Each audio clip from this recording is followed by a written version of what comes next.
Olá pessoal, tudo bem com vocês? Hoje nós vamos falar sobre a extensão do filtro de Kalman.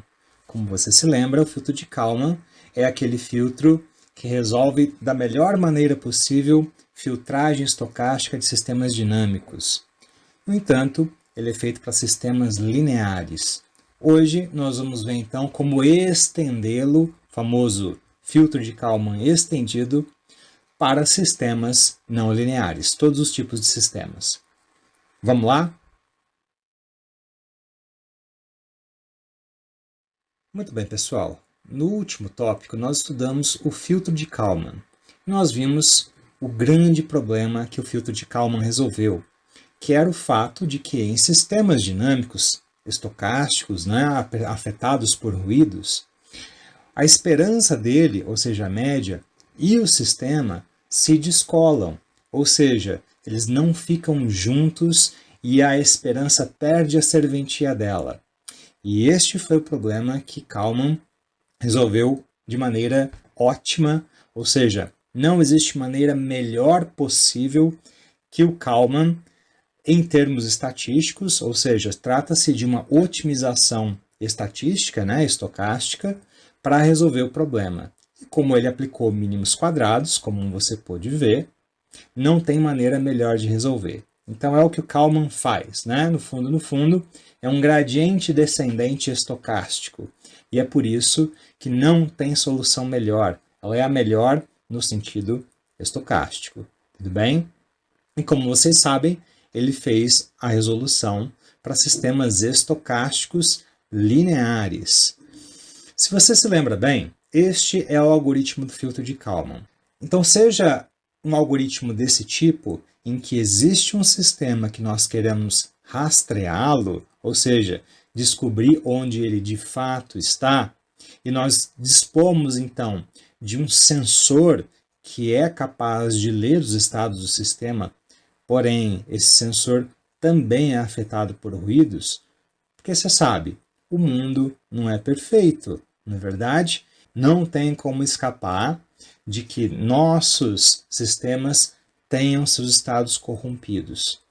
Porém, é possível minimizar drasticamente a influência desses ruídos no nosso sistema. E é por isso que nós usamos o filtro de Kalman. Só que na sua versão original, linear, então, tanto o sistema quanto o sensor são equações lineares, certo? E o algoritmo que nós vimos é justamente o que você está vendo aí na tela agora. Ou seja, nós fazemos uma medida de sensor, que na realidade é tudo que nós temos sobre o sistema, e aí vem a mágica do filtro de Kalman, ou seja, só com matemática, sem acrescentar nenhum realzinho a mais, nada de custo, tudo bem, nós conseguimos então filtrar a influência desse ruído por meio do ganho de Kalman. E o ganho de Kalman foi calculado, como você pode ver, por meio de mínimos quadrados. Tudo bem? E é por isso, então, só relembrando, que essa é a solução ótima. Tá? Só que, como você sabe, no mundo real, os sistemas são não lineares. O mundo é não linear, não é verdade?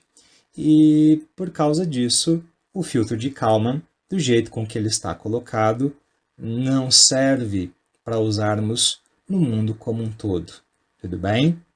No entanto, o filtro de Kalman ele é tão poderoso, mas tão poderoso, que é muito fácil estendê-lo, ou seja, adaptá-lo para usarmos para sistemas não lineares. E é isso que nós vamos ver hoje. Pois muito bem, o mundo é não linear, e tanto o sistema quanto o sensor podem ser não lineares. Tudo bem? Como exemplo, nós temos essas três equações que você está vendo aí embaixo. Na verdade, essas três equações são muito famosas. Elas formam o famosíssimo atrator de Lorentz. Atrator é só uma outra palavra para ciclo limite. Tudo bem? E ele é responsável, então, pela teoria do caos, da onde apareceu a teoria do caos. E o famoso atrator no formato de borboleta, do efeito borboleta. Tudo bem? Então, no caso, o que nós temos é um sistema linear, no caso original, que pode ou não pode ter, né, a parte do controle inserida. Tudo bem? Já o sistema não linear, como você pode ver, é uma equação genérica, ou seja, né, não está explicitado nenhum tipo de equação aí, só porque pode ser qualquer coisa, certo?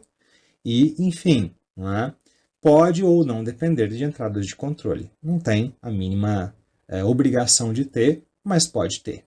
Tudo bem? Já o sensor, no caso original, era linear. E no caso estendido, né, pode ser linear? Pode também, mas pode ser não linear. E no caso de não ser linear, o que a gente faz?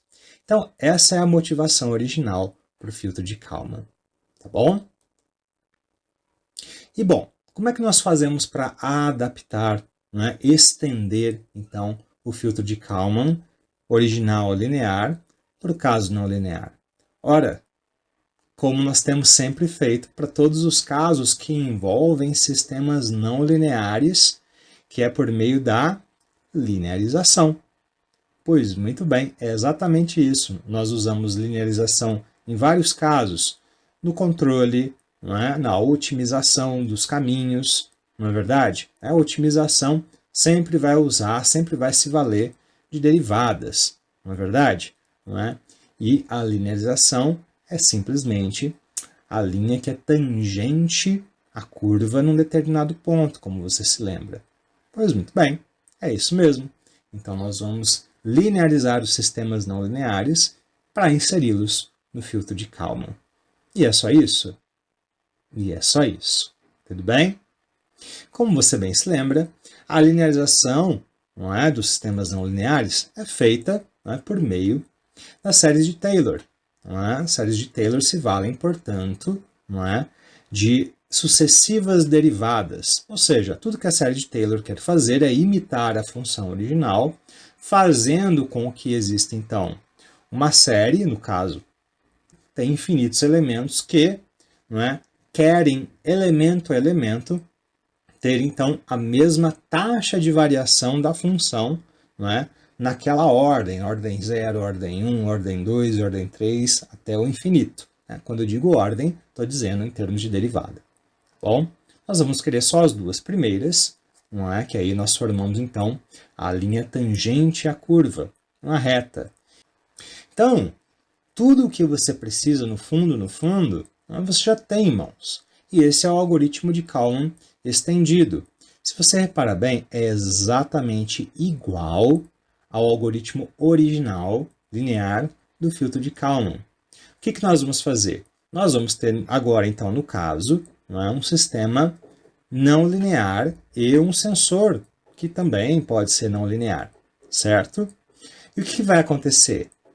Se você olhar, né, esse pseudo-algoritmo, você vai reparar que é exatamente o mesmo pseudo-algoritmo que nós vimos ainda agora. Então, nós vamos receber a medida do sensor, só que no caso é um sensor que pode ser não linear, problema nenhum, tudo bem?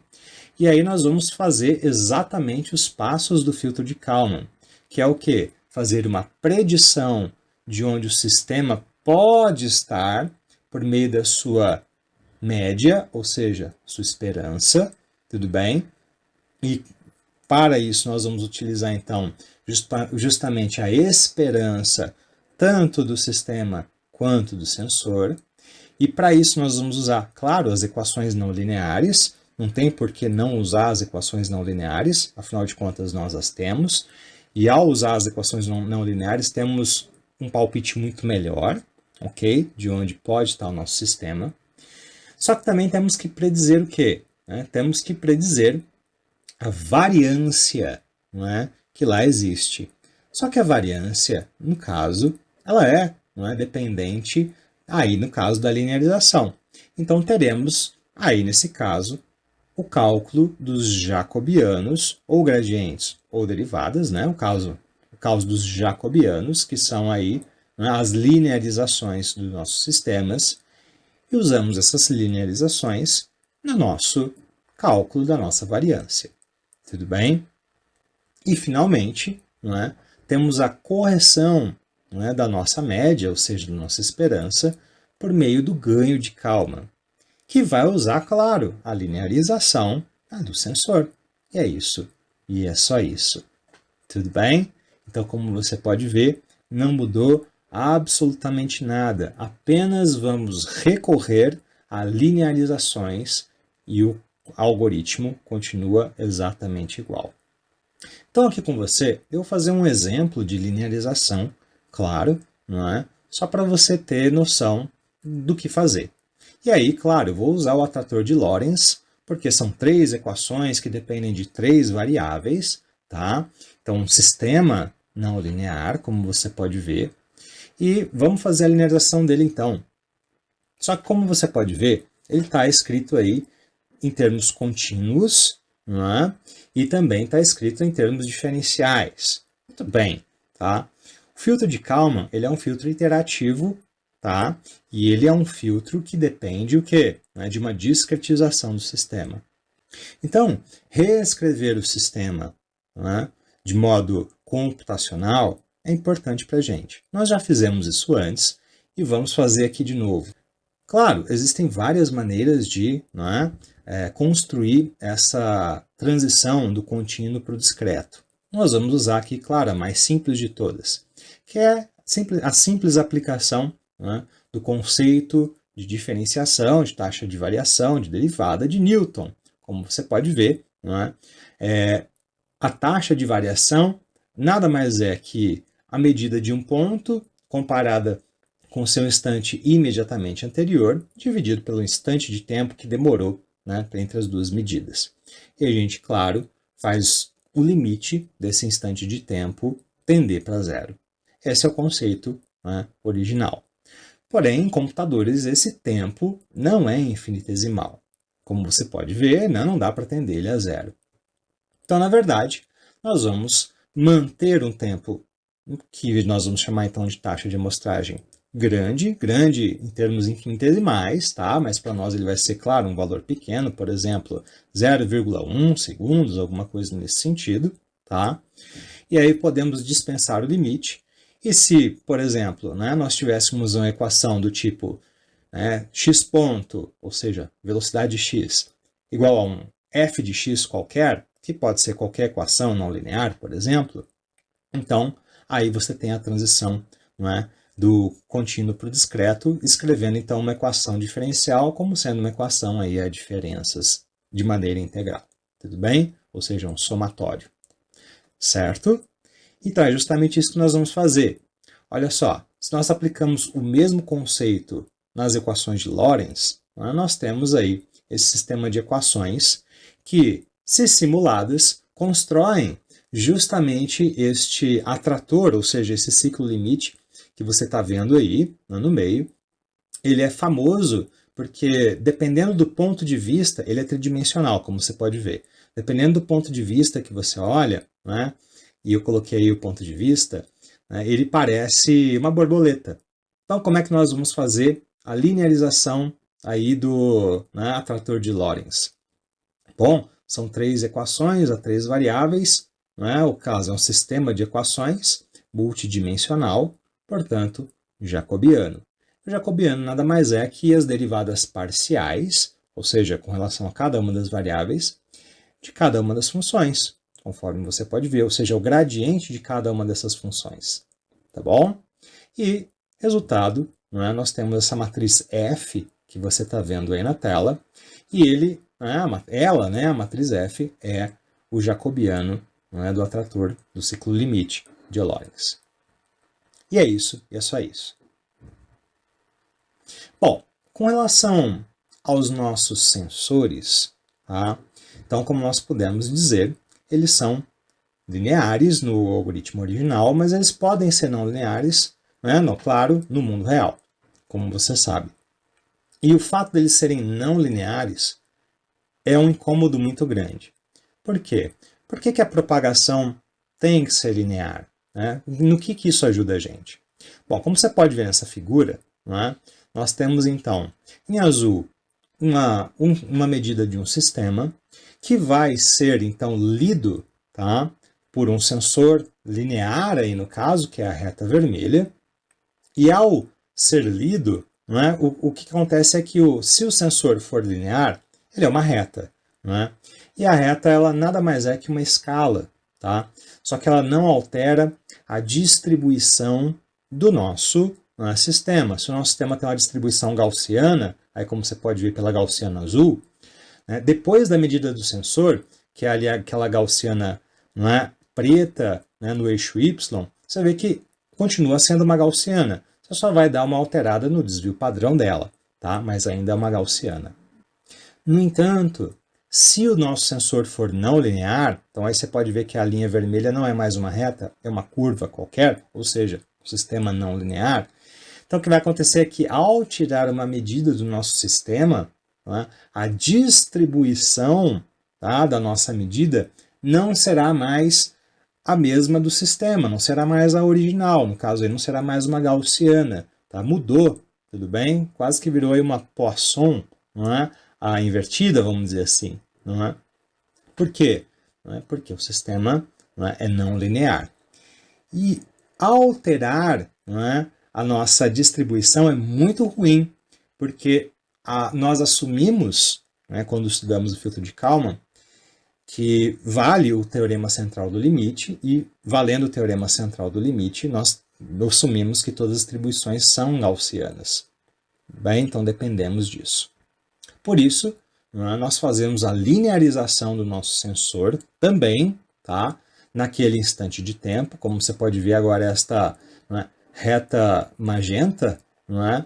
Então, nosso sensor linearizado não altera a distribuição, tá, justamente das variáveis aleatórias que afligem o nosso sistema. Tudo se torna gaussiano e temos, então, uma excelente aplicação para o filtro de Kalman. Bom, isso era tudo o que você precisava saber sobre filtro de Kalman estendido. É literalmente só isso. É o mesmo filtro de antes, o linear mesmo, só que usando as equações dos sistemas não lineares, e quando precisarmos, fazemos a linearização do sistema para o cálculo tanto das covariâncias quanto do ganho de Kalman. Tudo bem? É isso e é só isso. Já em robótica móvel, qual seria a nossa motivação para utilizar o filtro de Kalman estendido? Bom, ao longo do curso, né, ao longo aí dos nossos tópicos, nós vimos que o robô, claro, né, também não é perfeito. E por causa disso, ele vai ter duas posições. A verdadeira, que ele de fato está e nós gostaríamos de saber, e a posição predita dele, na verdade, não é? Que é aquela posição obtida por meio das equações do modelo do robô. E o que acontece é que o dead reckoning, né, ou seja, a aplicação do modelo matemático do robô, que na verdade, se você olhar bem, é a esperança do robô, não é afligida então por erros aleatórios. O que acontece então, como nós sabemos que foi o problema que Kalman tinha na época, é que a esperança e o sistema real divergem um do outro. Não é verdade? Ou seja, eles se descolam e o que acontece é que as medidas da esperança, no caso, as medidas do modelo matemático do nosso robô, que é integrado a todo momento, depois de um certo tempo, não servem mais para nada, porque elas vão estar muito longe de onde está de fato a verdadeira posição do robô, que vai se desviando aí ao longo do caminho por causa da grande quantidade de erros aleatórios que existem, como buracos no chão, desnivelamento do chão, o próprio atrito do chão que faz com que as rodas do robô deslizem, tá? A incapacidade, por exemplo, dos atuadores do robô executarem com 100% de perfeição as ordens dadas pelo controlador, ou seja, a lei de controle, e assim por diante. Tudo isso faz com que o robô não tenha um deslocamento perfeito, tudo bem? Ou seja, ele não faça a trajetória perfeita que nós esperamos que ele faça. Tá? Quem faz a trajetória perfeita? A esperança dele, a média dele. Aí sim, ela faz uma trajetória perfeita, porque é um modelo matemático, ele consegue executar com 100% de acurácia as ordens dadas pelo controlador. E o modelo matemático não é afligido, não é, pelos ruídos aleatórios ao longo do caminho, buracos, não é, deslizamento das rodas e assim por diante. Mas o robô de verdade é. E com o passar do tempo, essas duas posições ficam muito diferentes. E o que acontece então é que nós precisamos desses dois modelos. Como nós estudamos ao longo aí dos tópicos, nós temos dois modelos que nós podemos utilizar, né? Nós temos tanto o modelo incremental, que está aparecendo aí para você, como você pode ver, ele é um sistema de equações não lineares, tudo bem? São 3 equações, não é? E também temos o modelo diferencial. Os dois são equivalentes entre si, tudo bem? Nós já vimos a diferença entre eles, como obtê-los, na verdade. E os dois, ambos os modelos, podem ser usados para o robô. Tanto faz, você pode escolher aquele que te convir melhor. Tudo bem? O que vale destacar é que esses modelos são o quê? São a esperança do nosso robô verdadeiro. Nosso robô verdadeiro, ele sofre, então, com variáveis aleatórias, né, nas 3 posições dele, né, as duas cartesianas x e y, a angular, né, a orientação dele θ, e também justamente, né, na execução dos comandos dados pelo nosso controlador, que são a velocidade linear e angular. Temos aí erros em todos os lugares. Então aqui eu vou dar o exemplo para você, né, de como fazer a linearização do modelo incremental aqui agora. Né? Vamos ter então uma linearização referente a quê? Referente tanto às posições do robô, quanto também aos sinais de controle. E aí temos duas matrizes, né? F e G. E ambas utilizadas em conjunto são um modelo linearizado do robô. Esse modelo linearizado nós não vamos precisar. O que nós vamos precisar, na verdade, são essas duas matrizes para o filtro de Kalman. E para o modelo diferencial, né, do nosso robô diferencial, é exatamente o mesmo processo. Como você pode ver, é justamente o jacobiano com relação às posições e também com relação ao controle, ou seja, lei de controle. Né? E temos também as duas matrizes aí que vamos utilizar ao longo dos experimentos. Então, no fundo, nós temos 2 sistemas para o robô. Na verdade, o robô verdadeiro, que é afligido, então, por vários ruídos aleatórios ao longo do caminho, aí representados, né, por esses ruídos, né, gaussianos, ou seja, normais, de média nula e desvio padrão configurável, tudo bem? Mas, na verdade, então, esse é o robô verdadeiro, ou seja, aquele que se desloca por aí e é o que nós gostaríamos de saber, mas nós não temos acesso a essa informação até então. Tudo que nós temos é como, então, utilizar o operador esperança, que é linear e nós já vimos antes, tudo bem? Nessas equações, e nós obtemos, então, essas equações aí de baixo, que são justamente o modelo do robô sem a influência, justamente, tá, dos erros aleatórios. Ou seja, o modelo do robô perfeito é justamente a esperança do robô verdadeiro, tá? O robô que de fato é afligido aí por vários tipos de ruídos. Tudo bem? Então nós temos aí, não é, o nosso sistema e a nossa esperança do sistema. Então aqui eu vou te mostrar o algoritmo que nós vamos simular esses dois robôs, então, né? O robô verdadeiro que nós gostaríamos de saber é a sua própria esperança, tá? E o nosso tipo de programa, você já está bem acostumado com ele. Tudo que eu vou te mostrar aqui, então, são justamente que nós vamos ter 2 posições, a verdadeira, que é o que nós temos como objetivo saber, e a posição da esperança do robô, ok? Que essa é o que nós usamos como dead reckoning, ou seja, como odometria do robô, que é calculada de maneira iterativa a todo momento, não é? Dadas aí as medidas do robô. Nós vamos ter aqui alguns ruídos aleatórios, esses valores são, claro, configuráveis, temos que fazer experimentos aí com o nosso robô em específico de maneira controlada para calcular esse tipo de coisa. Tá? Aqui são valores, né, justamente para mostrar alguma diferença entre, né, os dois modelos. E eu deixo claro, né, o restante do código todo para vocês, né, depois da simulação. Mas como você sabe, nada mais é do que simular os dois modelos, né? Um com ruídos, robô verdadeiro, e o outro, né, sem ruídos. Então aí nós temos um robô vermelho e um robô amarelo. O robô vermelho é o verdadeiro, que nós gostaríamos de saber, que de fato ele é afetado por ruídos aleatórios, e o amarelo é a simulação do robô perfeito, o robô que não é afligido por ruídos, tudo bem? Como você pode ver, os dois robôs não caminham juntos, tá? De fato, aí a trajetória pouco importa. É uma trajetória circular, podia ser uma aplicação de controle, não importa de fato a trajetória. O que interessa é que você veja o efeito, né, em que a média, né, ou seja, a esperança do sistema e o sistema se descolam. E esse é de fato aí o verdadeiro problema, né, que Kalman enfrentava na época, tá, e chegou a resolver.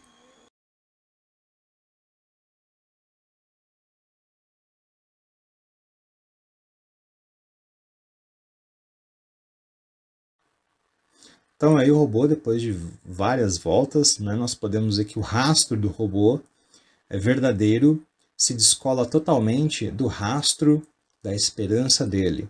E esse é um problema gigantesco, porque como você pode ver, né, a esperança não diz mais nada de útil sobre o sistema.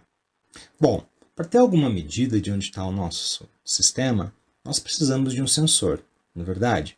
E o sensor pode ter a capacidade de ler os estados do nosso sistema, mas como você sabe, ele também é afetado por ruídos aleatórios. Temos vários tipos de sensores, eles podem ter as mais variadas aplicações. Tudo bem? Pode ser um sensor tipo GPS, pode ser um sensor tipo laser, tipo sonar. Temos sensores de bearing, ou seja, de orientação, como bússolas, por exemplo, né, inclinômetros. Podemos equipar o robô com vários sensores. São esses sensores que vão nos dar aí algum tipo de medida do robô. Tudo bem? Então, o cálculo de jacobianos de sensores segue exatamente o mesmo esquema que nós fizemos para o nosso sistema. Uma vez tendo, então, a equação do nosso sensor, nós o linearizamos para o cálculo, então, tanto das variâncias quanto do ganho de Kalman. Então, aqui nós temos a mesma simulação de antes, só que agora eu só adiciono, claro, a leitura do sensor.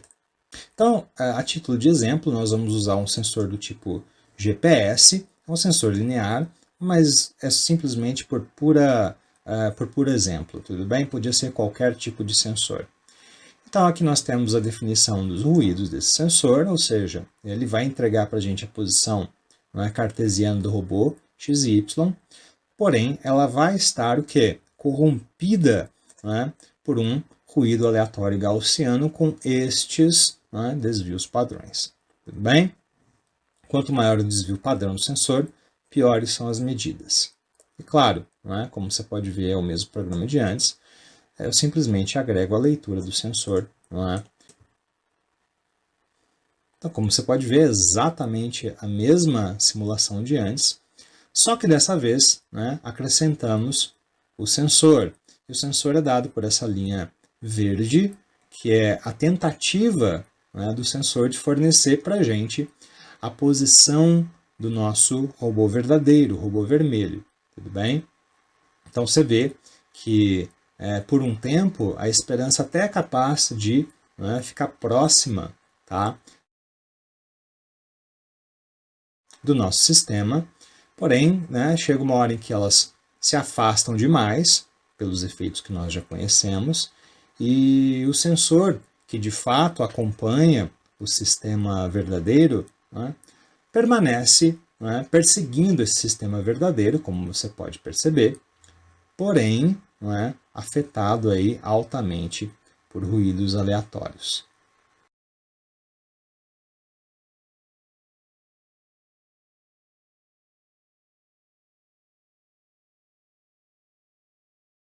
Então a gente pode ver que depois de muitas voltas aí, a esperança, claro, não diz nada sobre a posição verdadeira do robô, né? O sensor acompanha de fato o robô verdadeiro, porém é corrompido aí por ruídos, como você pode ver pela linha verde. E, enfim, né? Nós queremos, na verdade, ter uma boa estimativa, então, de onde está o nosso robô verdadeiro, e nós vamos usar o filtro de Kalman para isso. Ou seja, né, nós vamos corrigir a esperança utilizando como base as medidas do sensor e, claro, não é, o ganho de Kalman, que foi a grande contribuição aí de Rudolf Kalman para a filtragem estocástica. Então, o filtro de Kalman estendido será aplicado exatamente como nós descrevemos antes. E aqui, claro, como você pode ver, é exatamente o mesmo programa de antes. Ele tem, claro, né, o sensor aqui, mas também tem a adição a partir de agora, então, né, do filtro de Kalman. E o filtro de Kalman nada mais vai fazer do que calcular os jacobianos. E os jacobianos, lembre-se, serve para as covariâncias e para o ganho de Kalman. Tudo bem, não é? Então está aqui a covariância da esperança, né, a esperança do sensor, tá? E vemos então que o ganho de Kalman, né, que é quem de fato corrige a esperança e a covariância do sistema, se vale aí então, não é, das nossas, né, linearizações. Tudo bem?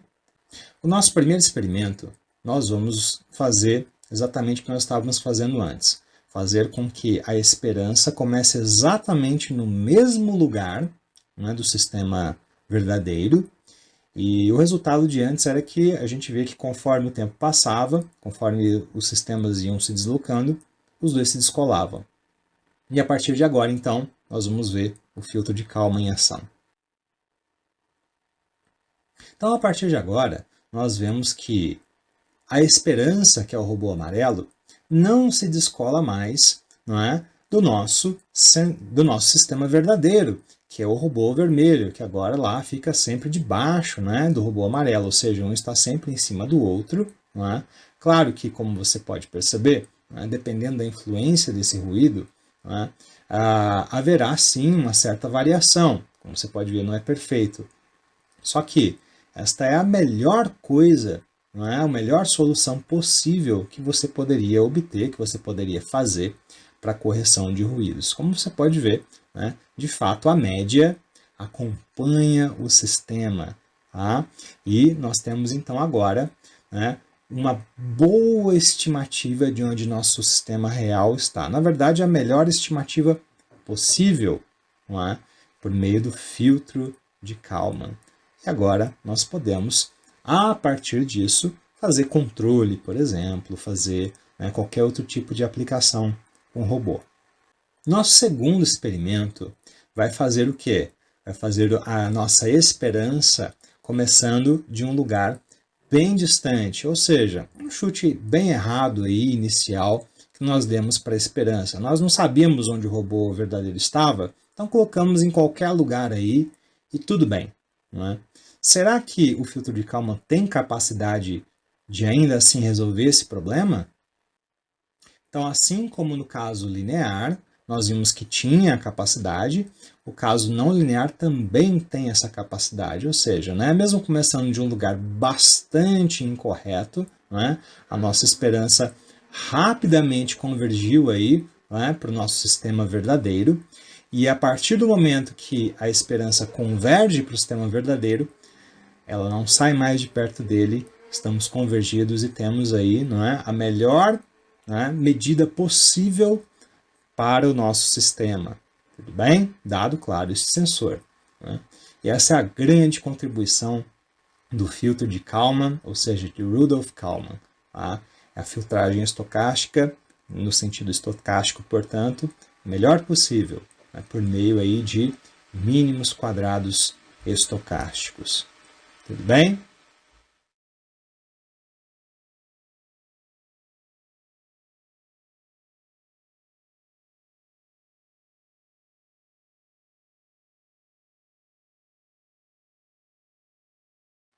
Muito bem. Como você pode ver, então, conforme o sistema se move, não é, a esperança é corrigida, ou seja, não é jogada para cima do sistema verdadeiro, por meio da combinação, não é? A fusão, portanto, da medida verdadeira do sensor com a esperança, tudo bem? E a correção faz com que a esperança convirja para cima, não é? do sistema verdadeiro, ou seja, o que o filtro de Kalman, tanto o linear quanto o estendido fazem, é justamente, não é? Reduzir a influência dos erros aleatórios do sensor verdadeiro.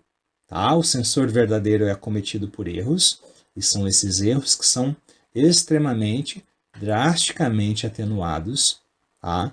Por meio do filtro de Kalman. Muito bem, pessoal. Este foi, então, o filtro de Kalman estendido. E como você pode perceber, é exatamente o mesmo filtro, o filtro de Kalman original, porém adaptado para sistemas não lineares, por meio de, claro, linearização. Eu espero que você tenha gostado, eu espero que você tenha achado útil.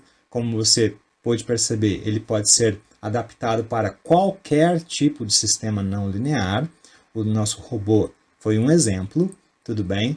Então eu espero que você use com sabedoria, que te ajude e que no futuro você faça grandes aplicações aí, não é? Para fazer com que a humanidade continue caminhando sempre em frente. Bom, muito obrigado, um abraço e até a próxima. Tchau, tchau.